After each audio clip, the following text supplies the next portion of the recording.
अस्सलाम वालेकुम and how are you students. कैसे हैं क्लास 7।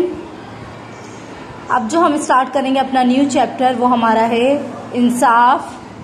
ठीक है, सबसे पहले हम इसकी रीडिंग कर लेते हैं, उसके बाद में आपको इस चैप्टर के हवाले से जितना भी रिलेटेड काम होगा उसकी पिक्चर्स और वीडियोस सेंड करूँगी। ठीक है, तो चलें हम सबक की रीडिंग कर लेते हैं। जंहिं ज़माने में सिंध ते मिर्ज़ा शाह हसन अरगून राज कंदो हो, इन वक़्त सिंध जी गादीअ जो हंधि बखर हो। मिर्ज़ा शाह हसन जे इल्म ऐं इंसाफ़ जी ॻाल्हियूं ॿुधी ईरान जे शहर शिराज़ मां हिकु सैयद शकर अल्लाह नाले बखर में आयो। मिर्ज़ा शाह हसन संदसि क़ाबिलियत ॾिसी बखर जो वॾो काज़ी मुक़ररु कयो। सैयद साहब हिन उहिदे खे एतिरो त सचाई ऐं इंसाफ़ सां हलायो जो अॼु बि संदसि नालो पियो ॻाइजे। उन वक़्तु हिकु सौदागर अरब मां उम्दा घोड़ा ख़रीद करे बखर में वापार जे सांघी आयो। मिर्ज़ा शाह हसन कई घोड़ा पसंदि करे ख़रीद कया ऐं हुकुम ॾिनाईंसि घोड़नि जी क़ीमत वञी ख़ज़ानची खां वठ। ॿिए ॾींहुं सुबुह जो सौदागर क़ीमत वठण लाइ ख़ज़ानची वटि वियो, पर खेसि का बि रक़म न मिली। सौदागर बादशाह जी दरबार में वियो, पर खेसि उतां बि को सन्हियूं जवाब न मिलियो। लाचार थी हो शहर जे वॾे काज़ी वटि वञी फरियादी थियो। काज़ी संदसि फरियाद ॿुधी मिर्ज़ा खे चवाए मोकिलियो, अदालत में अची हाज़िर थी। इन वक़्तु बादशाह खे अदालत में हाज़िर थियण जो हुकुम ॾियणु सवली ॻाल्हि न हुई। कंहिंखे मजाल जो अहिड़ी गुस्ताखी करे सघे। माण्हुनि खे काज़ी जे हुकुम ते ॾाढो अजब लॻो, पर मिर्ज़ा हसन अदालत में वञी हाज़िर थियो। काज़ी अदब लाइ न पंहिंजी जाइ तां उथियो ऐं न वरी खेसि वेहण लाइ आछ कयाईं। लाचार बादशाह बि फरियादी सां गॾु बीही रहियो। काज़ी बादशाह खां सौदागर जी फरियाद बाबति जवाबु घुरियो। बादशाह घोड़नि जी ख़रीदारी खे क़बूल कयो ऐं हिकदमि पैसनि ॾियण जो वाइदो कयो। जॾहिं फ़ैसिलो थी चुको तॾहिं काज़ी पंहिंजो जाइ तां उथियो ऐं बादशाह खे अदब सां सलाम करे चयाईं, बादशाह सलामत। इंसाफ़ लाइ ज़रूरी हो त मां अव्हां खे अदालत में घुरायां। जॾहिं अव्हां अदालत में आया तॾहिं इंसाफ़ लाइ उहा बि अव्हां जो फरियादी सां गॾु बीहण बि ज़रूरी सम्झियमि। हाणे जॾहिं त फ़ैसिलो थी चुको आहे तॾहिं हू मथानी जाइ अव्हां लाइ आहे ऐं मां ख़ादिम आहियां। मिर्ज़ा शाह हसन संदसि इंसाफ़ ॾिसी ॾाढो ख़ुशि थियो ऐं घणो ई इनाम ॾिनाईंसि। सबक की रीडिंग हमने कर ली। बहुत आसान सबक है, इंसाफ पसंदी पर है। ठीक है, इस सबक के जो है हम सवाल जवाब करेंगे, उसके बाद जो है अखर मायने करेंगे और इस सबक के जो अल्फाज जुमले हैं ये इनको हम नहीं करेंगे।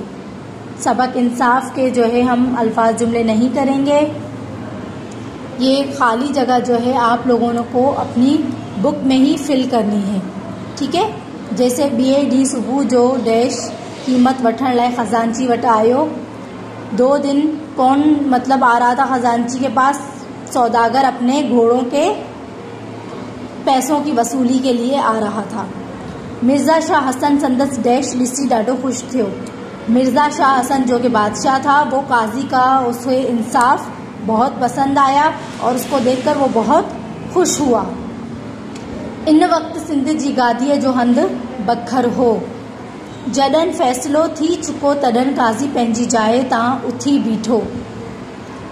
नंबर है काज़ी बादशाह खां सौदागर जी डैश बाबत पूछो, फरियाद यानी जिस पर मुकदमा जिस चीज़ पर किया गया था।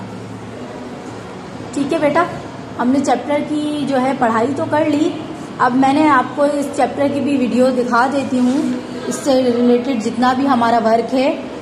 सबक इंसाफ, उसके अक्षर मायने हैं। काजी मतलब इंसाफ करने वाला। गाइजे मतलब चर्चे करना, यानी तारीफों के चर्चे किए जाएं जिसके। खजानची खजाने की देखभाल करने वाला, या वजारत खजाना भी इसको हम कह सकते हैं। उता मतलब वहाँ से। मोकलियो भिजवाया। सबली आसान, वायदो वादा करना। घुराया बुलवाना।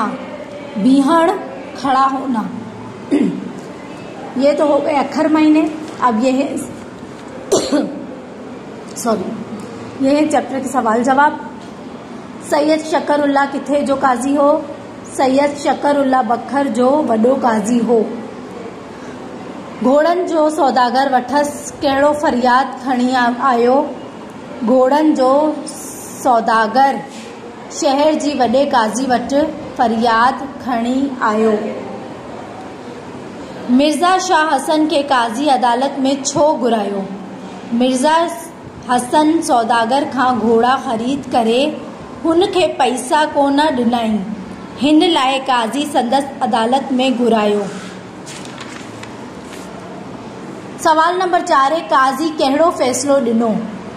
काज़ी बादशाह खां सौदागर जी फरियाद बाबति जवाब घुरियो ऐं फ़ैसिलो ॾिनई त सौदागर जा पैसा वापसि कया वञनि।